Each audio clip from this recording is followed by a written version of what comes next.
Sandman again back here. I'm currently in the what I call a rock cleaning area, and I have been promising that I would make some videos on how-tos, what I'm calling Rock 101. So I've got, I turned my tumblers off. They're in the other room. They're making way too much noise. So I've got a vibratory I'm gonna clean out, and then I have or change out, and I'm going to change out one of my rollers, but I have one that I'm starting a new cycle. So the plan is that I'm going to show you from beginning to end. You know, we're gonna do some things like how to pick rocks. I think that's super important. We'll talk about all kinds of different things. So let's get started. I am currently in the space that I use to tumble my rocks. As you can see, I've got 3 different tumblers there. The first tumbler is basically a Tumblers tumbler. That's the biggest one they've got, or not, the biggest one that's it's commercial grade, but it's not like they get much bigger than that. They go up to like 64 pounds. And you can certainly make stuff even bigger than that if that's what you're doing commercially. But to do here is like basically what I like to do is you can. I'm going to go in this other room here. So I have a board. It's a dry erase board that I keep track of stuff, and you can see I got the dates on one side, and I've got other thoughts on the other side. So today is Wednesday. It is just after the first of the year, and I am doing the red and the green. So as you can see, I keep track of, see if I can get a close-up on that. Kind of in an awkward position here. There we go. So you can see red tumbler, green tumbler is the R and the G. The G is on 4, which means it's starting a new cycle. Cycle takes about 30 days. Sometimes it's a little bit longer. Let's see. And then you'll see the V right there. Basically, just so happens, my vibratory, which is the one on the ground, I'll show you in just a second, has a little bit different schedule. It does typically, instead of doing a full week cycle before I change grits, with it's a little bit different. It goes 3 to 4 days, and then it basically cycles through, and so it's on a different rotating schedule. And like you see, I'm going to change it out today. It was given the second series of grits on last Saturday.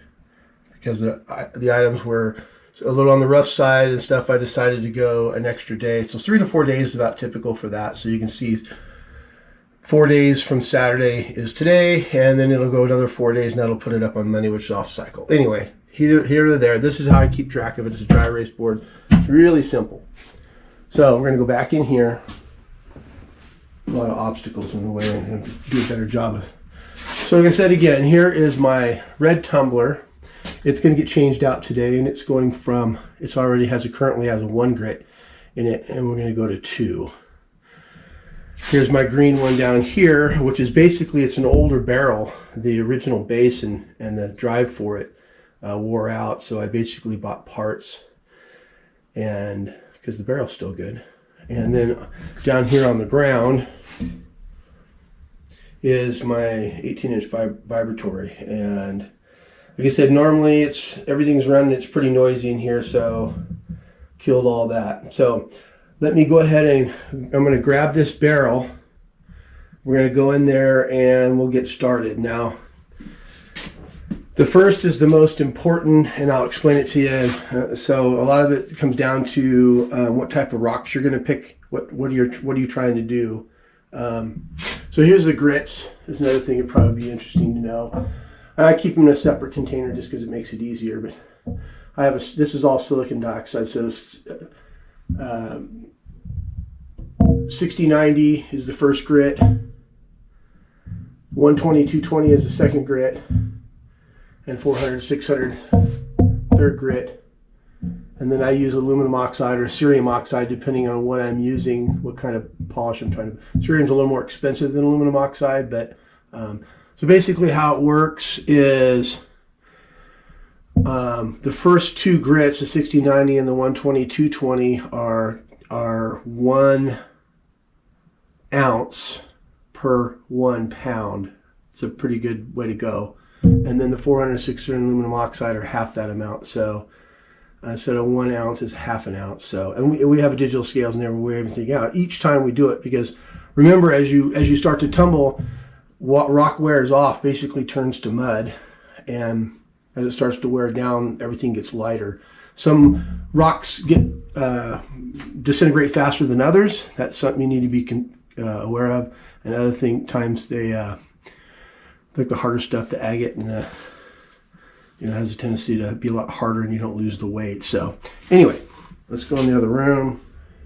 Okay, we're back in here. I had to do a little had to do a setting change. I just got this new camera. It's a field camera, something better than using my phone.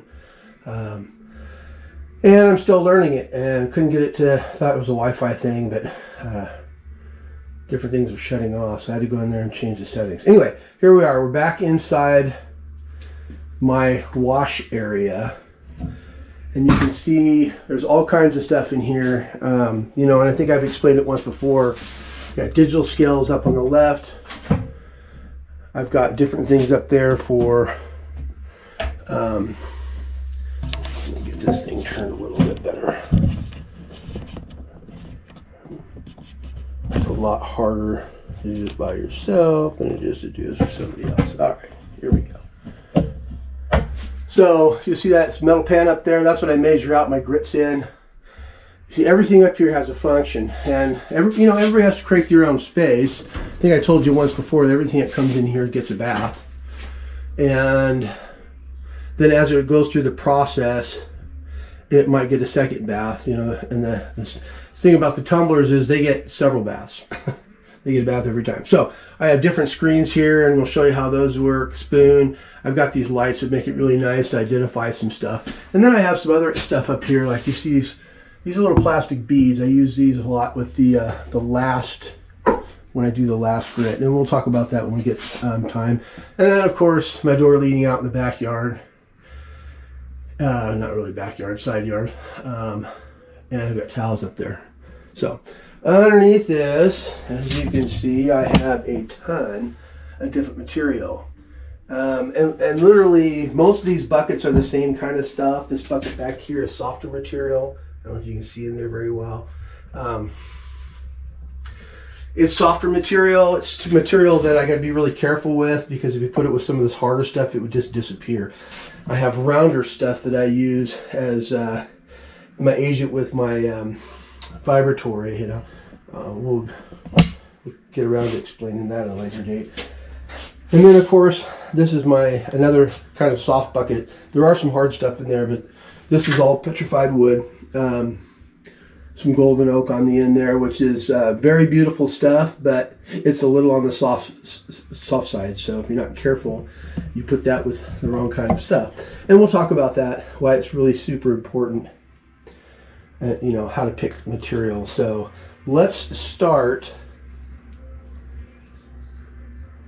Let me get this thing set in a position where you can see what's going on as I do it. Basically, so what I'm going to do today is I'm going to take a few minutes to clean out my other to clean out the tumbler that I plan on using, and getting that all, walked away, put away wherever it goes, because it goes from being washed here and dried, goes around the corner and goes to another table where I sort it by size and by type.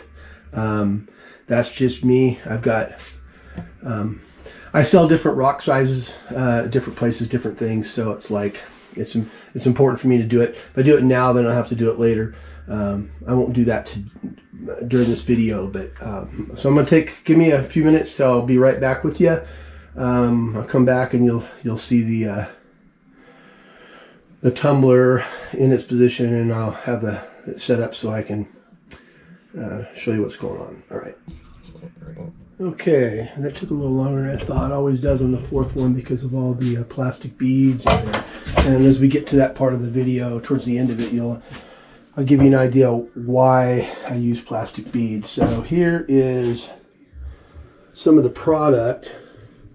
Let me get this light turned off so I can, there we go.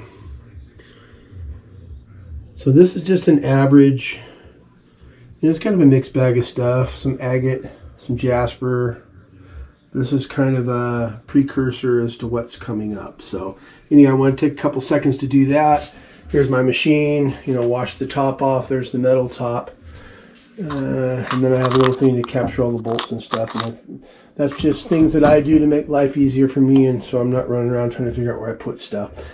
All right, let me break for a couple seconds here and I'll get set up and I'll start to explain to you how I go about picking out what I'm going to do as far as what I'm going to use. All right. Okay, we're back. So I wanted to say something really quick here before I go. One of the reasons why I picked this tumbler, to be honest with you, I'm not sure what the make and model is. This is probably from the 50s or 60s, maybe the 70s, I'm not sure. I've never been able to figure it out. The bolt pattern is a little different than anything that I've done before. It just so happens, and I'm not necessarily being a proponent of any one particular one, but that's Tumblers, 15 pound, and that's a 18-inch vibratory. I've just had a lot of really good luck with tumblers, but lower tone, and there's just a ton of them out in the market right now. The whole idea behind something like this is, and one of the reasons why I want to start off with the tumblers, because so many people I think start that way. You get this an interest. The thing about this is these are big tumblers. You don't necessarily have to start out that way. Just remember that the investment on this thing. When I first started doing this, those things were $180, maybe a little over $200 for the whole set, and I think now they're in the neighborhood of $325, $350. I'm not sure. Certainly you can find them where somebody else has bought them and then decided that they're not interested in anymore. You can always pick them up that way, but you don't know what condition. There are some things that like any other mechanical thing, they have maintenance that needs to be done. I've replaced these roller wheels before. I've replaced these before. The belt is really common. There's these little plastic bushings in here that have to be replaced once in a while. But literally, these things have been going, they probably went for 3 or 4 or 5 years solid before I even had to do any of that. These little belts that you get, I don't know if you can see that very well. Let me see, maybe I have one up on the shelf here. I do. So they're little replacement belts. Each one's individual to the machine you have. You have to make sure you have the right one for the right machine.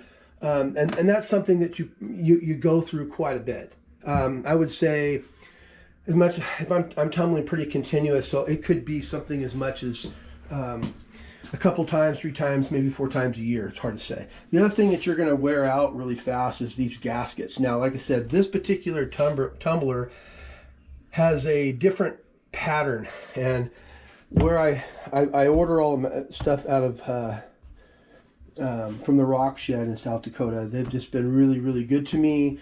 They're really efficient.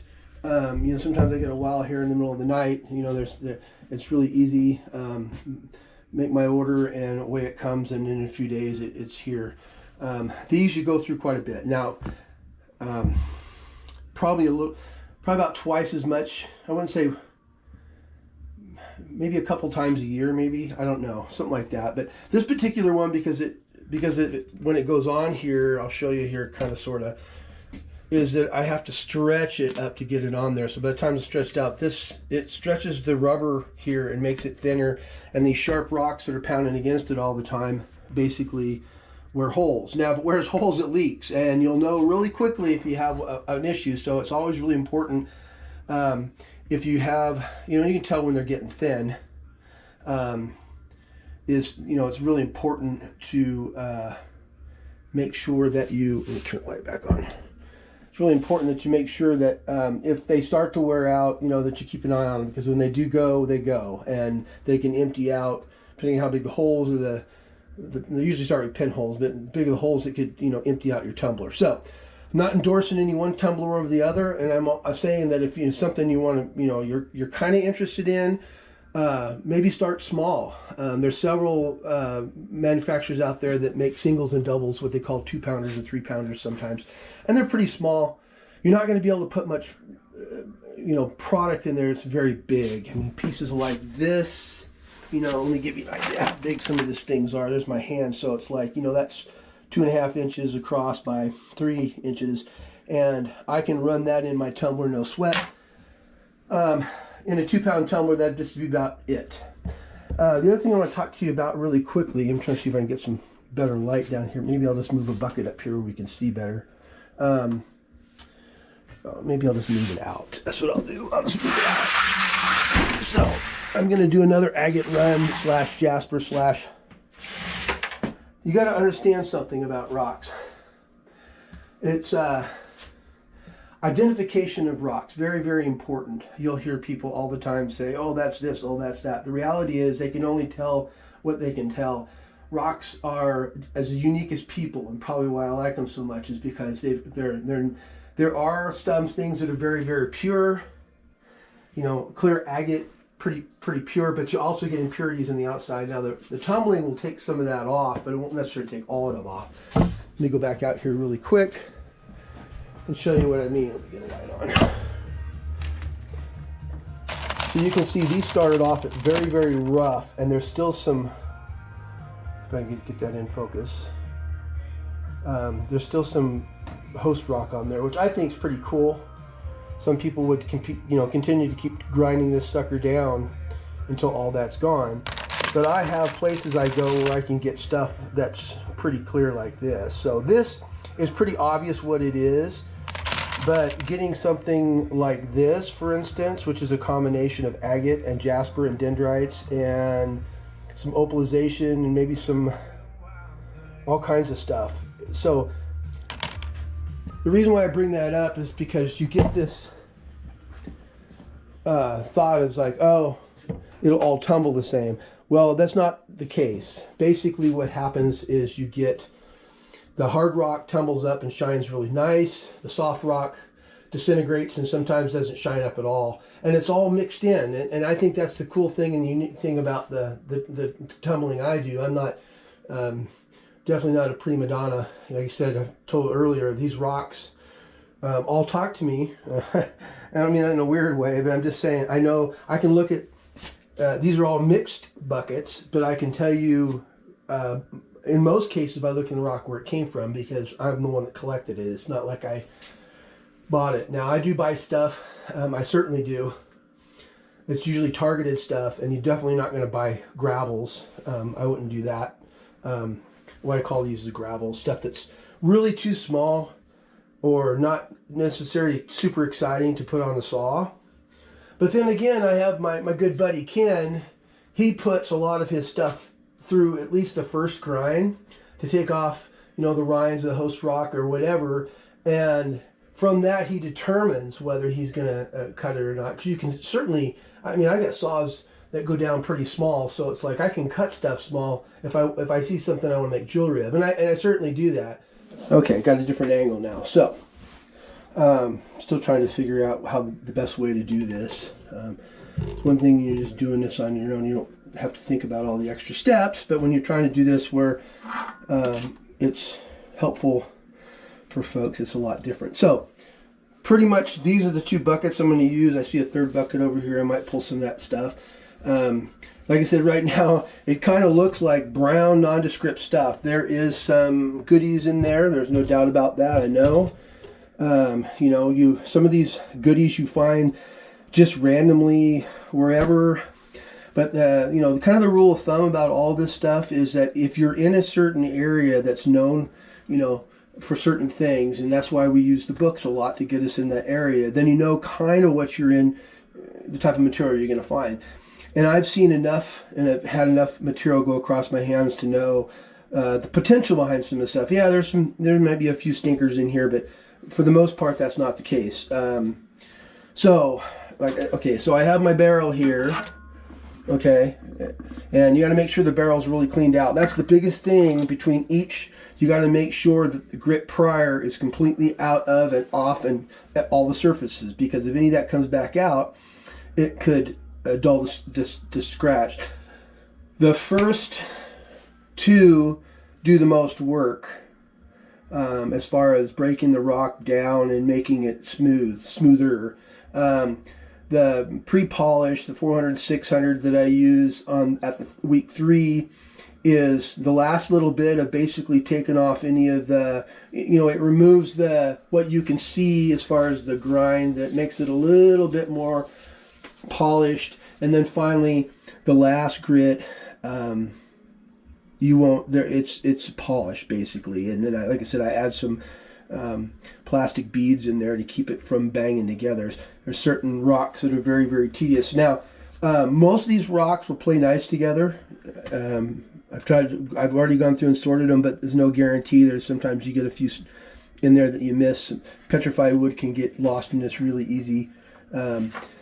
Obsidian is one of those things that I remove out and do individually, and typically walk those through. There's some rules of obsidian, because obsidian, you can take it all. It takes all the way down to 1 micron, and so literally you can get to a point in your polish where it goes backwards. So you think it's all pretty and polished, and as soon as it dry, it looks opaque and looks, and you think, oh my gosh, what just happened? Not what I wanted. So that's not uncommon. There's cerium would probably work really well with that. Sometimes with my pieces, I just take them down to a point, and then that's it.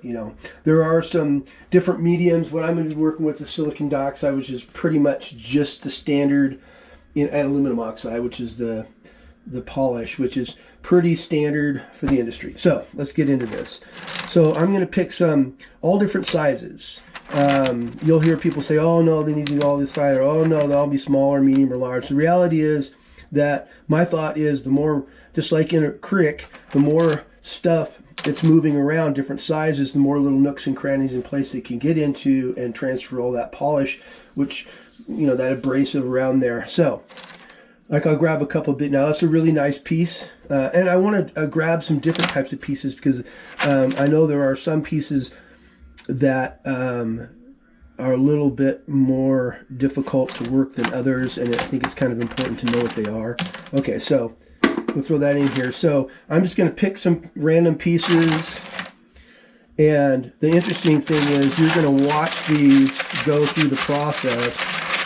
And even some of these small guys, people say, what the heck? But it's like, if it goes away, it goes away. The thing it's going to do is, as it's working its way through the polish, it's going to help these bigger rocks become better. Okay, so there's a nice piece of, looks like jasper. Let's throw another couple of big ones. There's another really, really nice big piece of yellow jasper. That would be something we'll be able to cue on. So some of these I'm trying to pick out are ones that I know later you can say, wow, okay, I remember how they looked like when they were rough, and now they've changed. Like what I said earlier, I know where most of this stuff comes from. This definitely come from the Oregon desert. My guess is from Warm Springs, and then this one here is a McDermott piece that didn't become bogwood, and it didn't become bog agate, which is something that they have in that area quite a bit. Basically, a big swamp, stuff falls in there and turns into something. That's kind of it in a nutshell. But I can tell by the shape. So this is a softer rock, so the reality is this will never polish up super, super cool. But there is some host on there, and especially on the ends, and who knows what it might show. So, and here's something that I don't necessarily always do. There's some Maury Mountain moss right here. Maury Mountain moss is fairly soft.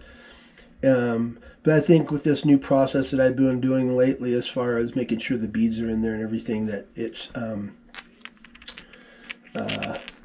will be okay. This one looks like it's got brown and red in one piece, and and that's a very old site. In fact, I think last time we were up there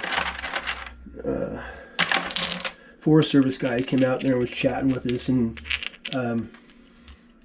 we were kind of complaining to him about the amount of trash that makes its way down the hill. And so he gave us a whole bunch of bags, and I said, I'd be more than willing to do that. I used to do that when I duck hunted. I used to pick up the shell casings, not mine, but everybody else's, because I kind of felt like, first of all, I'm kind of a guest there, and not everybody necessarily believes the same as I do, but I think that if we're not careful and try to take care of our stuff, that we could lose it. The West Coast states can be like that. There's a lot of legislation going around. Folks who have never been out to these sites are, trying to dictate policy, and there's the clubs and whatnot. There's some nice jasper. There's a piece of Hampton right there. That'll be interesting. Trying to dictate policy, to one, the folks, the farmers and the people who live in the area, and two, the people who utilize that area, whether you're a quad rider or whether, or whether you're a rock hunter. And I don't think that's right. So anyway, so just a bunch of miscellaneous stuff.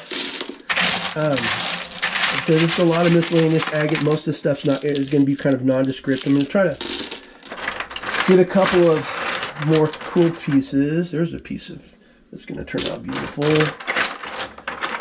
There's another piece that should. I found that on the coast of Oregon.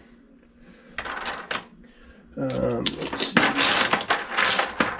So the deal is that you want to fill this barrel up about 3/4, maybe a little bit over that. Any more than that, the rocks are really not moving around. It takes several days for them to kind of move around enough in these odd shapes. Now remember, it starts off, this is going to take up a lot of room because of all these odd shapes. But as this stuff starts wearing down, that'll change. Oh, let me get that. All right. Got a few things here I want to grab from this other side. Let's see. I want to get some really. So there we go. Some big old. Look at these things. I mean, come on. The reality is, this has got fortification. I can see it in it. And once this all gets worn down, it'll be really pretty. So we'll throw that in there as another piece. Some of the stuff could have came from Beulah too. Beulah has a tendency to have a little pink in it. That's a really interesting place. It's not too far from Lawrenceburg. I don't know, maybe 12 miles, 15 miles apart. No, I guess we're probably a little farther than that. One's on one side of the highway, one's on the other side of the highway. It's just a lake bed, and there's a whole bunch of volcanism in that part of Oregon, and so you get a lot of quartz and stuff and how it formed. You can also find something like this. Let me give it a lick. I don't know if you can see that. So you see a little bit of moss peeking down in there. Okay, so this is probably found in one of those two areas because, like I said, they're very, very similar. That's pretty typical. There are times in Warm Springs, for instance, where you can find moss plume that goes down in there, more prevalent, farther down into the rock. But typically, what you'll find on the surface is just a bunch of stuff where it's like the moss or the plume comes out of the host rock and starts to creep in to the agate or the quartz, and that causes this plume effect. And I'll as we get to start going through the rocks, I'll show you some rocks of what I mean if you don't know what plume is. Plume and moss, boy, there's a big difference between the two visually. And then there's also saginite, which is another thing that grows. It's kind of tubular. Plume has a tendency to fan out. Usually comes off of one stem and spreads out like a fan. And moss is just like something like this would have moss in it, where you just see this darkened color. Once you get this cleaned up, what it is you get the moss starts to come out. It's it's a mineral that formed when the agate was putting together, and so there's a combination of the agate there. And Maury Mountain's known for its, for instance, it's known for its moss agate. Eagle Rock is another place in Oregon that in the past was known for its plume, some of the best plume. You know, I think there's other places probably that they found since then that are turned out to be pretty good. Okay, we just about got her full here now. We've got a pretty good mixed bag of stuff. That's the whole idea. Not to be, you know, be a little random about it. I mean, I like color, and I really like plume and moss, and then I like oddballs when you get things that are a mixed bag of stuff. So we got a pretty good load going on here. We're almost there. And the reason why I use this is because I used, oh, there's a nice piece of, I don't know if you can see the purple in that, but that's got purple and quartz. And this is a mine in the Eagle Caps that I found, an open pit mine. They were going after silver and gold. So once in a while you get a little silver and gold mixed in with this, which is kind of cool. I'm not a prospector as far as I don't like to go out and I don't go gold hunting. I don't know if, you know, it's like chasing one rock and you're like, I'm going to go agate hunting and only get agates or something, clear agates. I like, that'll be the last one. I like diversity, and I definitely like silver, gold, or copper even that's found in a host rock.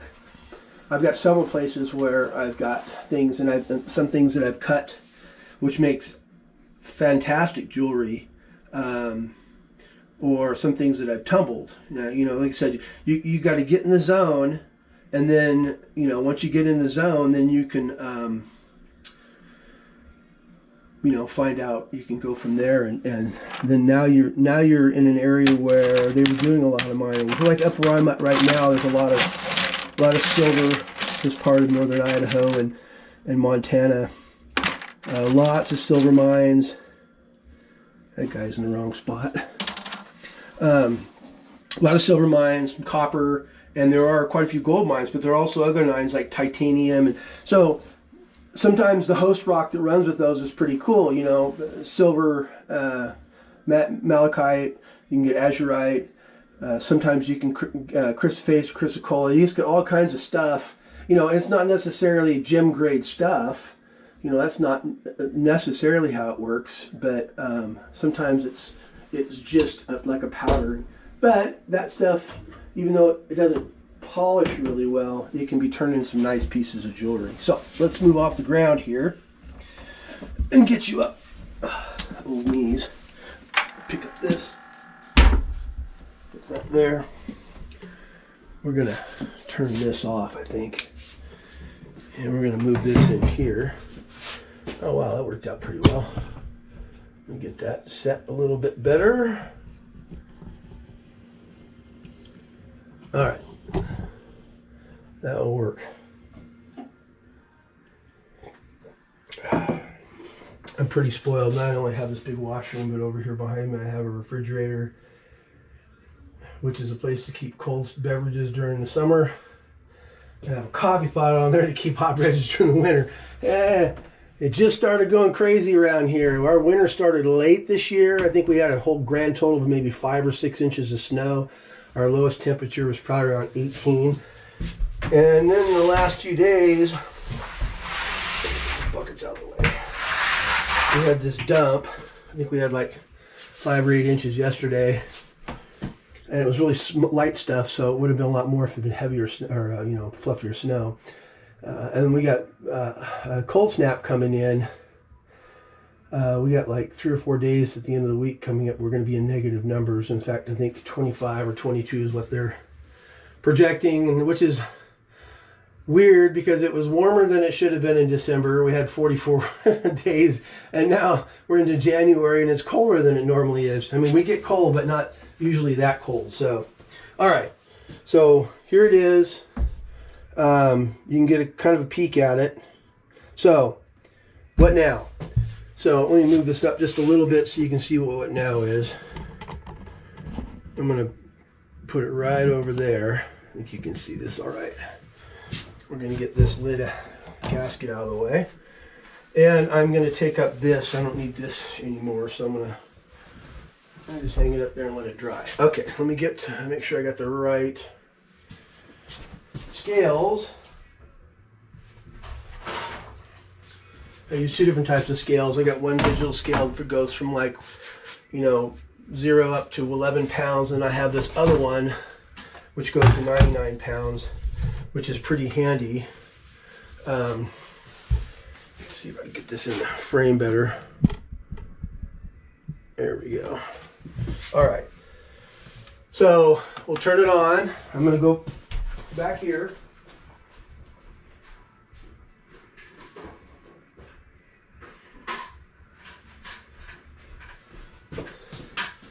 I got these little buckets. So put that on there, and then I hit tare, basically puts it back to 0. So like I don't need to have, it doesn't have to be perfect. A lot of times what I'll do is I weigh up, but this will tell me how many pounds of material I'm starting with. And every time between each one of the grinds, I do this very same thing where I weigh it out. You don't have to. I think when I first got the machine, they basically said do 12 ounces for the first 2 and 6 ounces for the next 2. But the reality was that I was tumbling a lot and I was probably wasting material. And what I mean by that is as the thing starts going through the process and starts losing weight with some of these rocks, you're really putting more material in there than you need to do the job. These most of these rocks that I'm putting in here somewhere between, there's a few in here that are probably in the low 6s, but most of them are in the 7s, and there might be a few that are going on 8 or close to 8. But the grit I'm using runs at about, super hard, I think it's 9.4 or 9.6 or something like that. So you're not necessarily, it's way harder than the material that it's working on. But I guess they say you look at it under the microscope and the sharp edges are what, are the wearing against this material.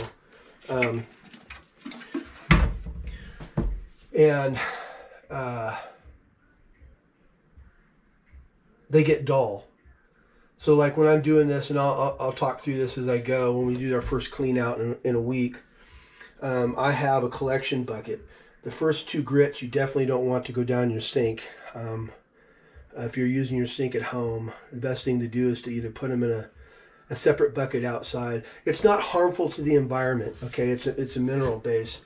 But if you use the same place in the yard that you dump it out in, it's going to get really gray and it's going to really obvious, big mountain of stuff if you're doing the level that I'm doing. So what I do is I put everything into a bucket, and the water floats to the surface, the heavies go down, and I just keep tipping it off. When the bucket gets full, then I'll deal with processing it, whether it's going in the dump or whether I'll dig a hole or something like that. Like I said, it's not bad for the environment. It's a little unsightly, and if you're just tossing it down in your grass, it'll kill it. It takes a while for it to work down in the grass a bit. So anyway, I've tried all kinds of different things. And I know it talks about what do you do with the waste product. I mean, the waste product is nothing more than ground up bits of rock and rock mud basically, and spent stuff.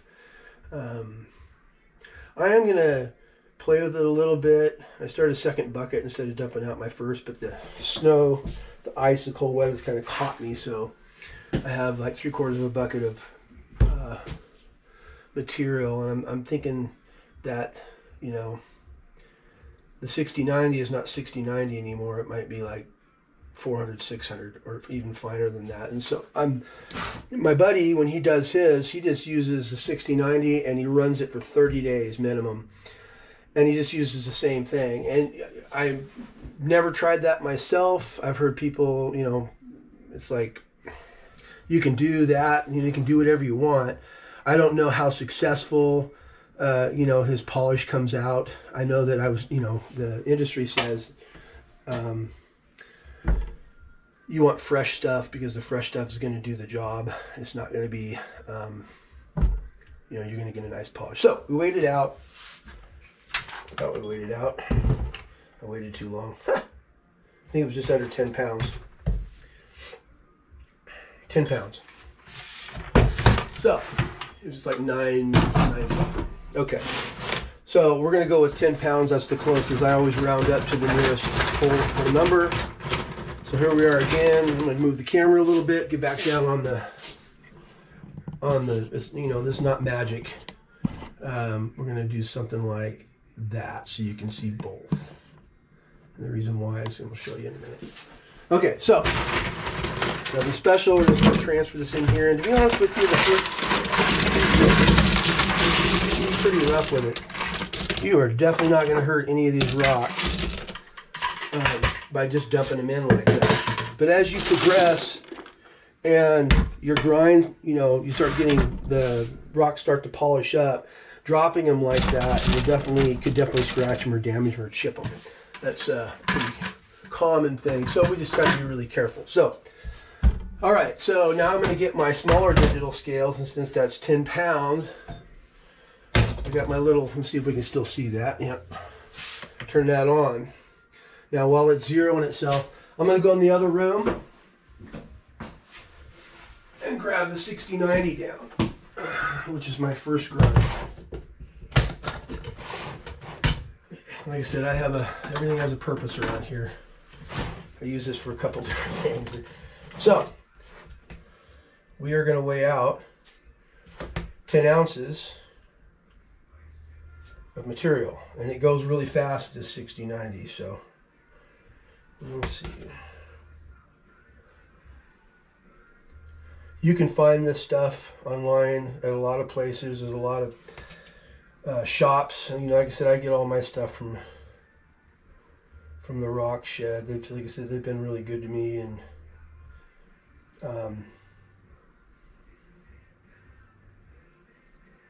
getting there, real close.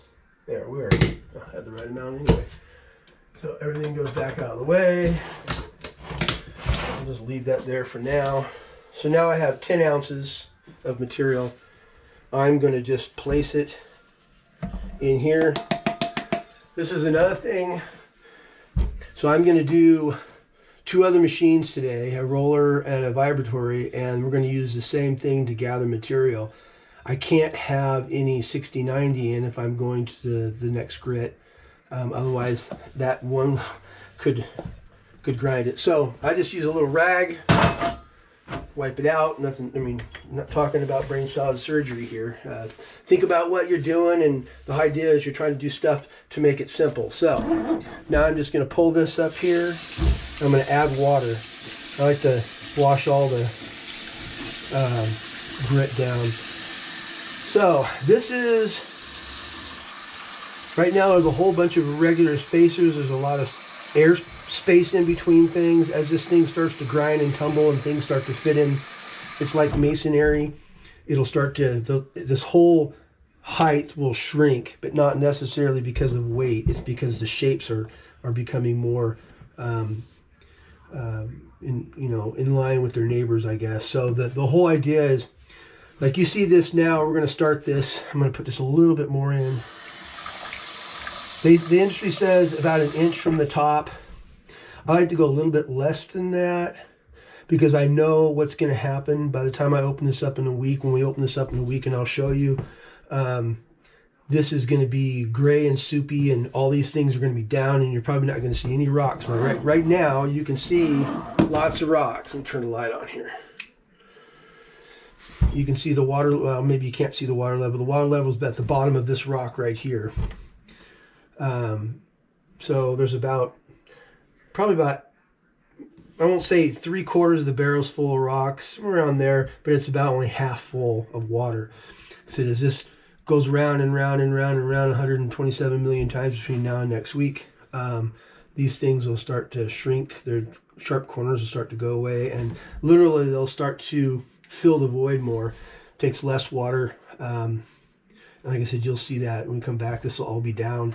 It'll look like the water levels have gone up, because literally all this is above here is starting to go down and take up some of the void space. Okay, so that's pretty much all you got to do. So, like I said, this is